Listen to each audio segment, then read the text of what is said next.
Hello and welcome to our session on civic engagement and robust democracies. Civil society can and does, of course, play a critical role in strengthening democracies. It provides transparency, government accountability, gives a voice to the voiceless. All of those things particularly important now when we see so many authoritarians flexing their muscles across the world. So we're going to talk about that and about technology, how it can help or hinder civil society movements. And with me to discuss these things, Don Nakagawa, who is Executive Vice President of the Berggruen Institute, Jerzy Pomianowski, who is Executive Director of the European Endowment for Democracy, and Christopher Walker, who is Vice President for Studies and Analysis at the National Endowment for Democracy. Thank you all for being with us here today. Thank you. Jerzy, I'd love to start with you because Belarus is so much in the headlines, and I know you have great familiarity with what's going on there. We are hearing less about what's happening in Belarus, and I'm wondering if it's just a news cycle issue or whether weather or COVID or government suppression is having an impact on what's happening on the streets there. Well, thanks for inviting. Welcome, and good morning to you in America, and a good evening here in Brussels. But speaking about Belarus, the things, of course, are not getting better. Of course, if you go and protest on the street, especially winter is a difficult time, not to mention behavior of the regime that initially was almost confused and didn't know what to do, but then got back to strength and exercises now its muscles and putting people into prison, sentencing youth and everyone they can catch, harassing journalists. All the bad things do happen now. But what is important and what we are learning from the Belarus protests and the whole awakening is that for so many years, people were saying, even serious analysts were saying that, you know, Belarus society is different. They speak mainly Russian. They are so attached to the legacy of the Soviet Union. They are, of course, they are receptive to the argument that, look, in Ukraine there was a Maidan, and what happens? Russia attacked Ukraine, annexation of Crimea. So there is no willingness for any action, any activism. It's not true. This is something that we learn, that the processes, that civil society, that people will, is growing slowly underneath, and dictators cannot even see it, because they are surrounded by yes men, by the people who tells them what they want to listen. But the processes are there. Young people are educated. IT industry in Belarus is real. And there are so many activists, the Telegram channels that were so crucial in the protest movement to coordinate protests. And again, the protests that happened without single leadership, without single center, that is something that we couldn't even believe it's possible, but it is, and it's still going on. They are political leaders, they are faces. There is Tikhanovskaya, who naturally is a leader, or one of leaders, but there was no coordinated center in August, in September, in October. People just want to go to the street, and in every neighborhood, they were organizing themselves, by themselves. So this is a beautiful story. This is something that should inspire us in the Western world and understand us that the fight for democracy is something so precious, so important, and so possible. And we need this emotion because we need to get inspiration for our own democracy as well. And that's, I think. I could see you were nodding as Jerzy was talking. It's happening other places too, correct? Absolutely. And we have also very interesting, positive and successful stories here in Europe. For example, recent election, last year elections in Moldova, the grassroots level candidate, Maia Sandu, that was running against all possible, odd circumstances, domination of Russian propaganda, a Russian-baked candidate, with all tricks they were using. She lost previous election to him just by 2% when fake news were spread out that she apparently is a lesbian and that's why she cannot run for president, which is not true, but that was spread. And then people who are specialized in social media were analyzing how many percentage it took out of her at that time, 4 years ago. And it was a kind of a decisive moment. And still, with a certain determination, with this drive to talk to people, with a blockage of the media. 75% of media in Moldova were controlled by regime, not the regime, by the president in a sense, and people surrounding him, or in some kind of connection to the previous oligarch, and still having only 20% of media that she could access, she was able to win election with a huge vote from diaspora. That's Maya Sandu in Moldova. A very interesting, very positive story. Don, I wanted to ask you about the role of social media in protest in many parts of the world. Has it been a tremendously, does it continue to be a tremendous galvanizing force for civic participation? That's a big and complicated question. I think, well, first of all, thanks for having me. Thanks for having me on this. It's great to be with these panelists as well. I think I have a lot to learn from them. And Jeanne, thanks for sticking with this. I know this has been a long haul for you. So, I mean, social media is an amazing organizing mechanism. And I know for a fact that the massive changes that we've seen in our own society, the Me Too movement, what's happened since, George Floyd last year and how it spread all over the world, these things would not be possible without social media. There's absolutely no doubt in my mind that the speed with which, an idea whose time has come takes off is directly correlated with the power and ubiquity of social media. So that's an absolute truth. But on the other hand, it has also caused, I think, absolute chaos in our democracy. The threats to democracy today, unlike the 20th century, come from the inside, not from the outside. It is authoritarians taking advantage of the fact that people are afraid and coming in and in that fertile ground of fear, becoming the strongman and promising that they can control the destiny of their people, which they absolutely can't in the 21st century, but they'll lie and say they can. It's the divisions and polarization in our society, which is definitely contributed to by social media, the filter bubbles we live in, the confirmation bias it feeds us, and so on. And I think that those threats, I don't think anything was a more poignant threat to democracy. There is no more poignant threat to democracy than what we saw on January 6th. And January 6th, is the attack on the Capitol in the United States, discredited what a lot of people around the world believe is the strongest, most legitimate democracy. And to see what had happened on that day, that is a direct result of the weaponization of misinformation at scale. And people who are able to take advantage of that, particularly a strongman. So I think it's a mixed bag. I mean, I'm torn by it. On the one hand, I love the fact that ideas can take hold and spread like wildfire and force change in the society in a positive direction so quickly. On the other hand, I do think we have to reckon with some of the deep divisions in our society, which are, I think, a direct result of it's not that we didn't have divisions before, we did, but the deepening of them and at scale, I think that is a product of our media ecosystem, and that's social media. Chris Walker, Arab Spring, social media played a huge part in galvanizing that movement. And yet in the end, it didn't result in the sort of widespread transformation that we all had hoped. Is that sort of how we should judge the success or failure of social media movements, whether they lead to concrete change?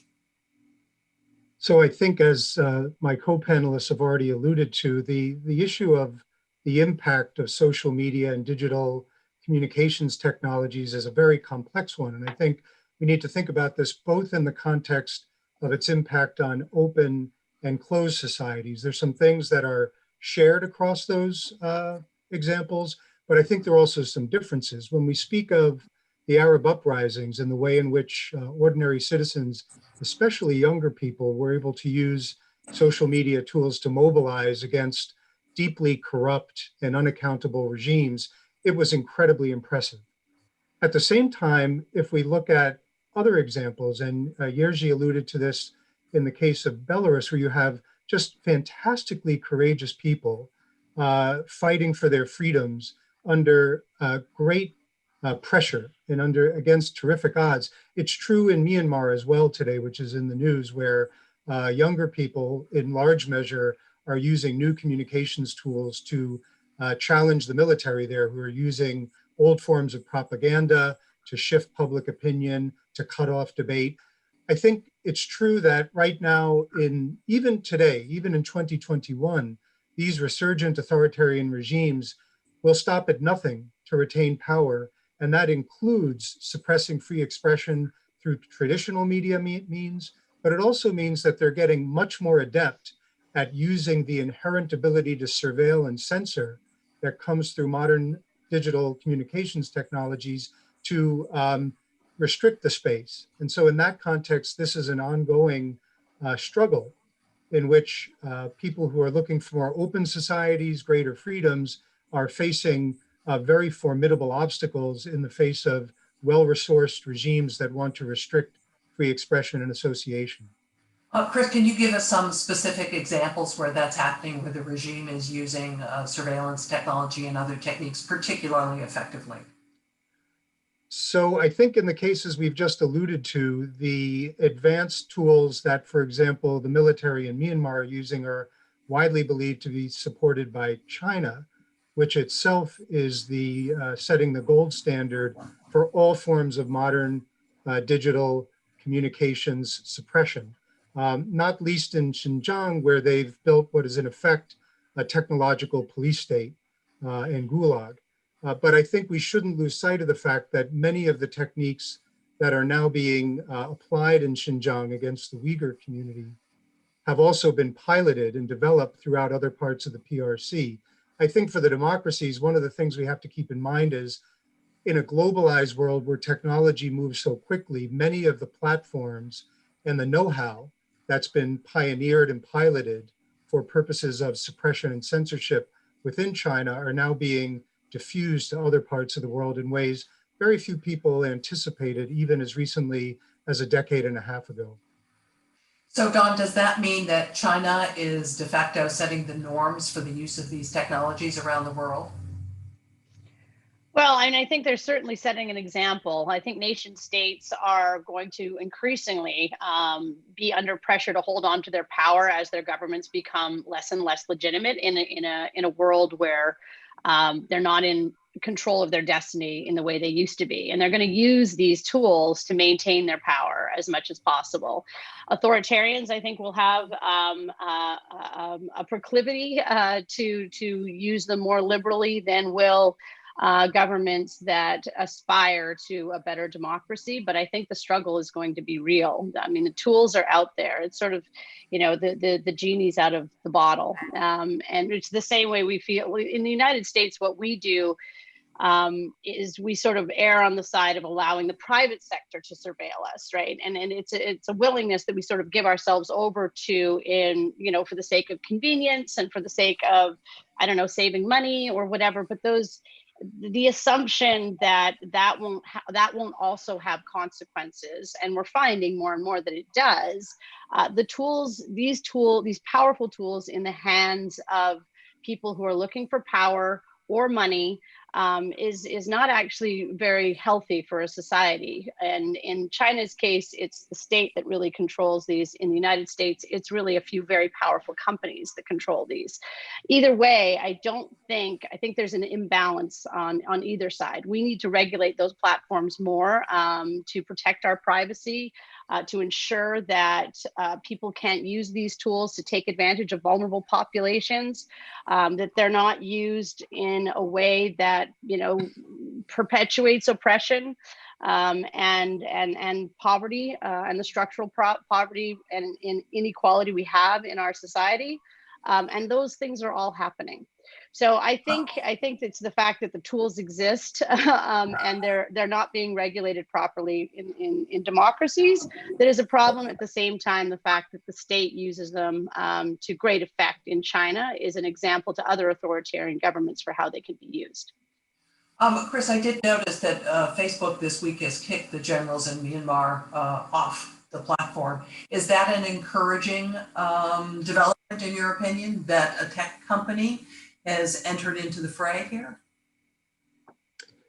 I think that example and any number of other recent examples that have emerged, both in the context of Facebook, but I think for other of these dominant social platforms that have so much of a role in our communications and political life, is really inadequate, even if that in and of itself is a good step, in the sense that we don't have the norms we need around these technologies that are consistent with liberal democratic values. And I think, as Dawn alluded to, this is true both in open societies, where we're struggling to do this through debate, through discussions in our legislatures, whether it's in Australia, Europe, or North America. Those debates aren't happening in China or Russia or Saudi Arabia, and they're racing at 100 miles an hour to anchor their own norms in place, which privilege censorship and surveillance. And I think part of the challenge for the democracies, and I think this is appropriate for a discussion at a democracy conference, is to make sure that we don't contribute to the race to the bottom in the technological context, and that we actually stimulate a race to the top that safeguards the values of transparency, accountability, free speech, and that we don't address these in an ad hoc way, which tends to be the case in these sort of examples that arise in the case of Facebook that you just alluded to. It is suboptimal at best, and we need to do better. Excuse me for a little cough there. Jerzy, I'm wondering what you think, if you perceive this as Chris seems to, as sort of a runaway train here, with the authoritarians moving far ahead with the use of technology. Well, obviously, yes, but I always try to kind of go back to the roots of a problem. As Dawn was saying, technology is there. As Christopher was saying, we already understand this, and there is an attempt to regulate. But beyond regulations and beyond a business, because big tech is just a business, there are people, there are whole society. And this whole of society approach is, in my view, is really an answer. How many civic engagements today we have to put pressure and control over digital technology companies? Not enough yet. There is a little bit of political pressure, a little bit of legal pressure, but can we imagine that we have a global umbrella organization of civil society that keep an eye, or is obligated, but also obligates big tech to report to them what you are doing, why you are closing this account, why you are not closing this account? That is something that I believe is our answer. And that type of answer can only be driven by democratic societies, because we can push our governments behind us to support this kind of motion. And big techs have enough money to pay for it. So we don't need even taxpayers' money. They can provide donation for those umbrella organizations that keep kind of advice, control, verification. And if this is a global system between societies, between people, then it will work. It will be very strong and powerful. And we cannot count on UN system to implement this, because the global multilateral order is based on government to government relations, not society to society relations. So we have to find new paradigm to really move this forward. And I strongly believe that democratic governments can do this. Maybe not in UN settings, but maybe in something different, some type of different settings. And this is, I think, one of the answers where we should look for energy and power and solutions inside our societies and through new form of engagements. Dawn, did you want to add to that? Yeah, I couldn't be more enthusiastic about what he just said.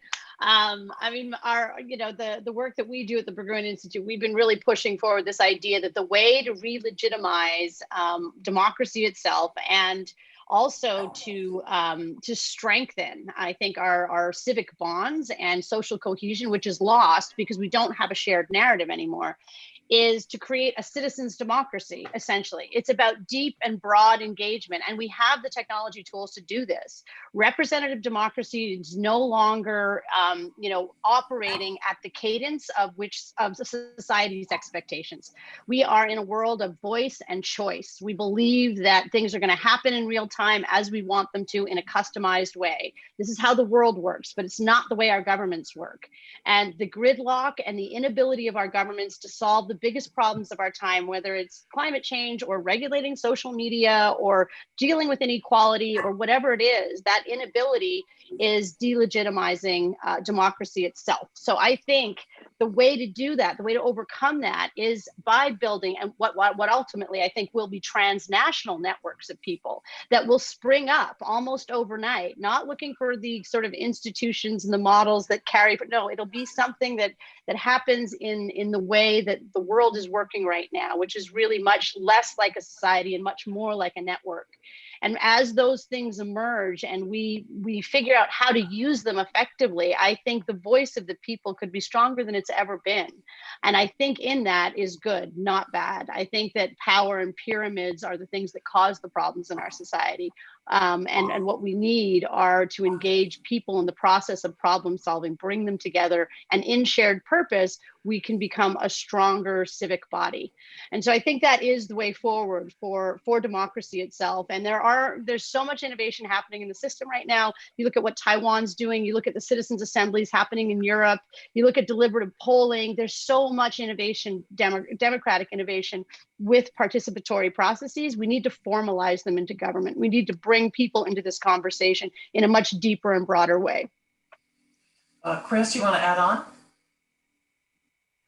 Well, I think it's true that in the current environment, it's really hard to solve some of these top order problems by relying on government alone.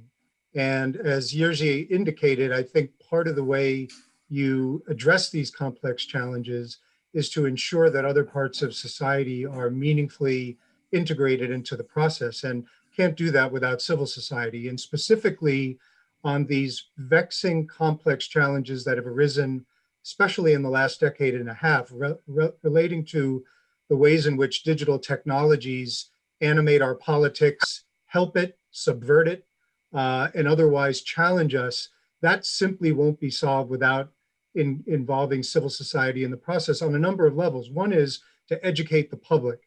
It's very difficult for an ordinary citizen to sort through these issues on their own. I can't keep up with all of the digital discussions that are going on in the world in terms of what's right and wrong in the norm setting domain and so forth. It's just unreasonable to expect any given person to be able to sort those things out, take it on their own shoulders. You need groups that can do this in a sense to help us sort through these things and play that educational role. At the same time, it can animate policy that governments need to sort through in a way that's more effective in the long run. And then finally, these issues are changing so fast today, especially in the tech realm.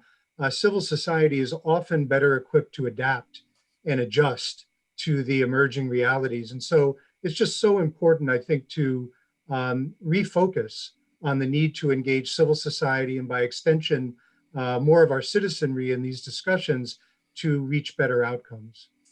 John, you mentioned the example of Taiwan. We heard from Audrey Tang yesterday, who was talking about their all hands on deck approach to dealing with disinformation, and how you have citizens and you have the media and you had technologists and any number of others involved in the effort to catch it and stop it and counter it.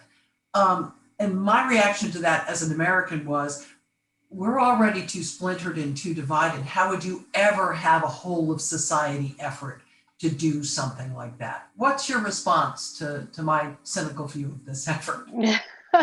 I think my response is I share it, unfortunately. I wish I was more optimistic about it.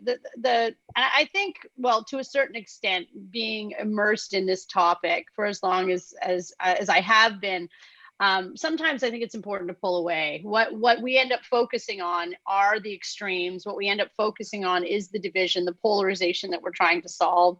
And I read an article a couple of days ago that really sort of tried to reframe this and say, no, actually, you know, what you're hearing are the most extreme voices, and we've been stuck there for a long time.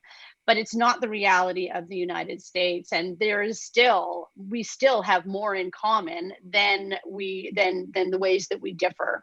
And so I think it's really important to remind ourselves of that, particularly people who are doing this work. With that said, I think the challenges are real. I mean, I do think we are deeply divided in the United States, and we do see, you know, it's gotten to the point where it doesn't matter, you know, how much evidence or whatever is out there, how many experts are speaking of whatever and trying to advocate for a particular position. We live in a world where we see it when we believe it, not we believe it when we see it anymore. I think the confirmation bias has become so strong, and we've become so used to it, and we're so overwhelmed by information. There are so many choices out there that you can pretty much find evidence for whatever your position already is. And that's kind of this information obese world that we live in. And as a result of that, I think people are sort of retreating into the only truth they can know, which is what they feel and what they already believe.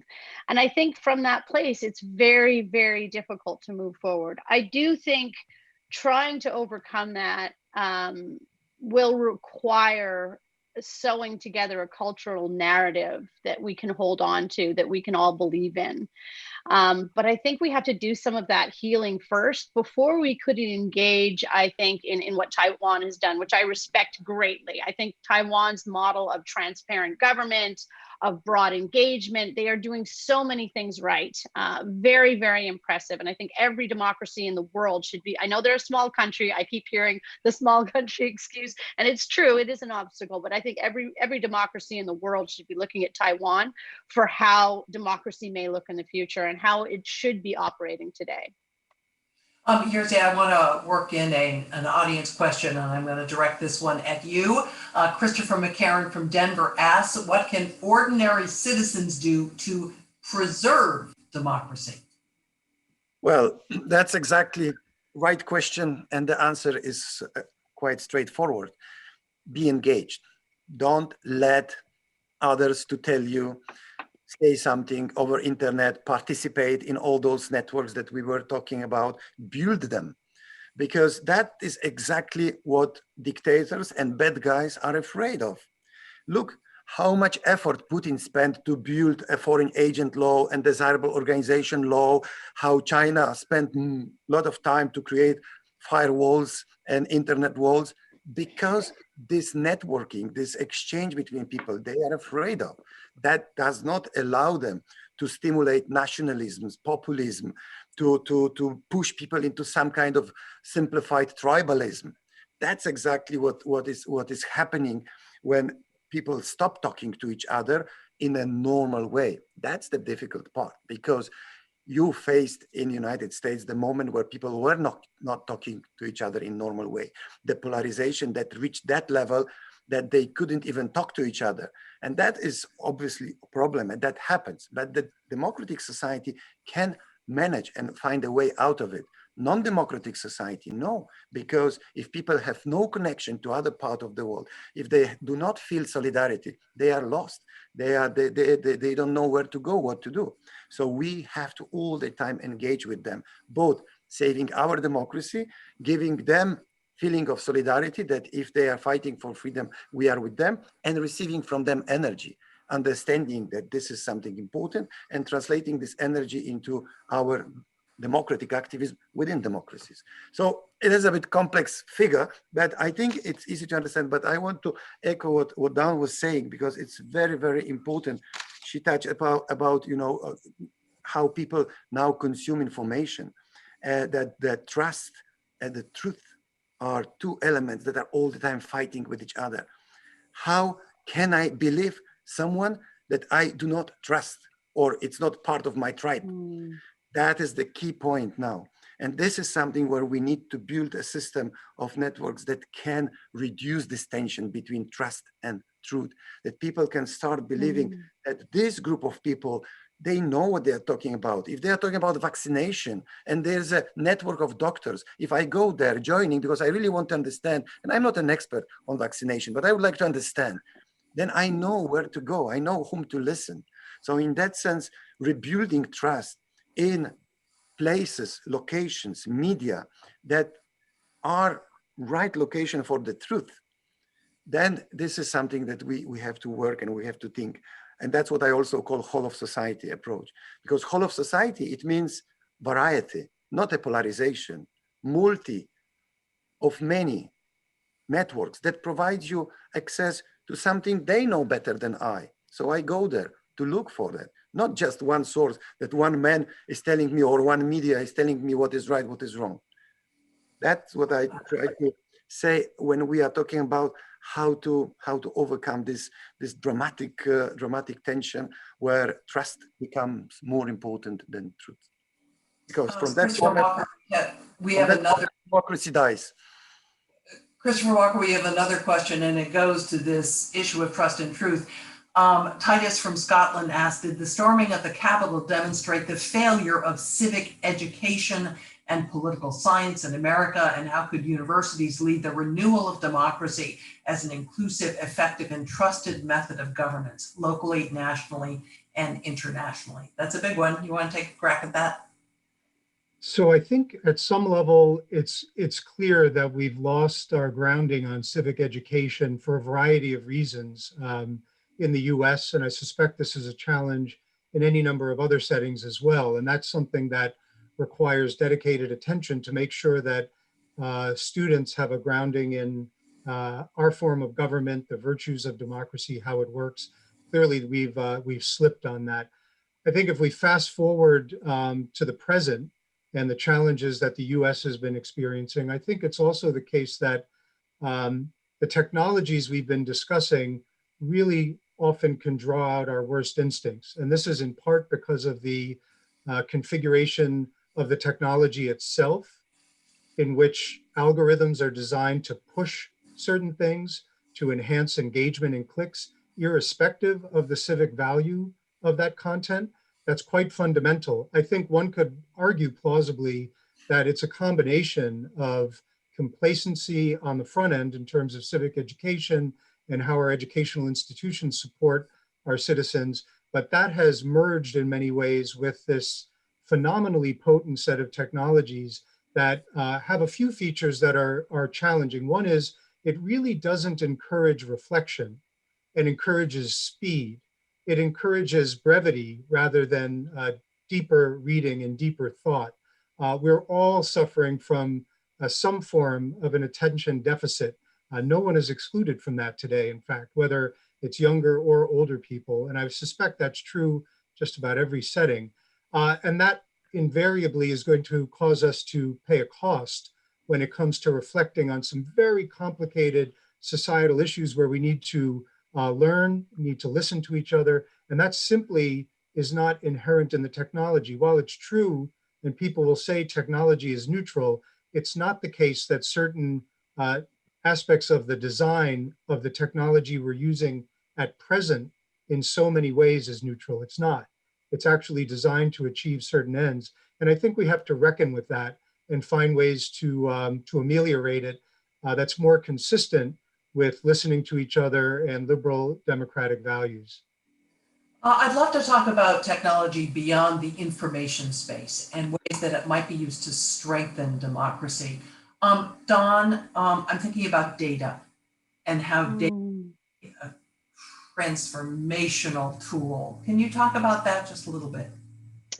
Well, I mean, I think we're just scratching the surface on what we can do. I mean, it's such a huge topic and it's so exciting, frankly. I do believe that the amount of data that is out there, even though I don't think at this point we may be collecting it in the right way or collecting the right things, or we don't know how to use the data at our disposal, I do believe that the combination of artificial intelligence with the massive amounts of data that we have and will have in the future will allow us to see, patterns in our problems and find solutions to things that we never thought possible, provide insights that we can't see because we're living in, an institutional paradigm where we see the world in a certain way, but AI won't see it that way, right? Borders won't matter to AI. AI will define problems, solutions, and human communities in very, very different ways and allow it to see things that we can't, because we're confined to what we believe the dimensionality of our human experience is. So I'm very excited. I think the next evolution of our work actually at the Institute is going to be, how can we use AI to be a complement to the problem solving that we do, right? How can it inform a process in a way that, again, going back to the civics question, I think it's really, really important that our civics isn't about how, the mechanics of government work, but our civics needs to be about how do we work together when we don't share values, when we don't have trust, when I don't think I have anything in common with you towards a common shared goal. And I think in order to do that well, not only do we need a skill set, but we need sort of objective expertise. And I do think that AI can play a very powerful role in seeing patterns in data and delivering answers in a way that people actually see as trusted. We don't trust people very much, but I find that more and more we seem to be trusting our technology in a way that it's almost a default position for us. Good or bad, I do think there's an advantage in that if we learn to use it well. And I do think it could be a really powerful tool as citizens get more engaged in the decision-making of providing information and insights that we wouldn't trust to come from any other place if it's done right. Chris, can technology help us tackle the problem of kleptocracy? So I think the answer is probably, and at some point in the future, I hope so. But I think in the meantime, what Dawn described is so terribly important, because at the moment, we simply don't have the norms around this technology to ensure that liberal democratic values are adhered to. And I think one way to think about this is that the previous generation of technology that emerged, that we're now grappling with, still doesn't have those norms deeply embedded in its DNA. On the contrary, the norms that are embedded are convenience and speed and sharing as a practical matter. That's not all bad. In fact, in many of the ways we started this discussion, talking about how people fighting for greater accountability and transparency and freedom in repressive societies are using these very technologies to really important ends. But I think for the democracies, what we really underappreciated was when you don't embed the norms at the outset, it's very hard to do this ex post facto. And that's right where we are with artificial intelligence right now. We released a report last year that was titled Artificial Intelligence and Democratic Norms that got right at this issue. And while I remain cautiously optimistic that we can extract the best aspects of big data and machine learning and artificial intelligence, if we don't get it right with the democratic norms around this, it can be a much bigger problem than many anticipate. Jerzy, we only have a couple of minutes left, but I would love to hear you reflect on how things have changed. You were involved in the solidarity movement, then you're involved in what's happening now. Tell us about the difference and the difference technology has made. Well, definitely there is a change, but the problems remain the same. So there is a change how we approach the problems, where is the source of the problem, what kind of new tools we have. But still, the key problem sits in our mind, in our emotions, in our behavior. That's true that algorithm drives us to different directions, but still we can resist, we can, in a sense, yoke them into favor of our own objectives and goals. And here I would definitely go back to core values. I would rather say what haven't changed. It means if we are people of values, then doesn't matter whether technology is at that level or different level, whether we have only printing leaflets or social media. That changed the picture, that changed the ability of people to go together. If you ask just about kleptocracy, whether technology will help, technology will not help to fight kleptocracy unless we will not fight kleptocracy. And that I'm talking about democracies, because those bad guys who have stolen money from their own people, they invested those money in democracies, in London, in Cyprus, in few other locations, in tax havens. So, and our systems allow it. We are not tracing them enough successfully. Whether technology will help us to trace it? No, there is no enough will. And if there is not enough will, technology will not help. And we're going to leave it there. Thank you to the three of you, Jerzy, Chris, Dawn, for this really interesting conversation. I'm appreciative. Thanks so much.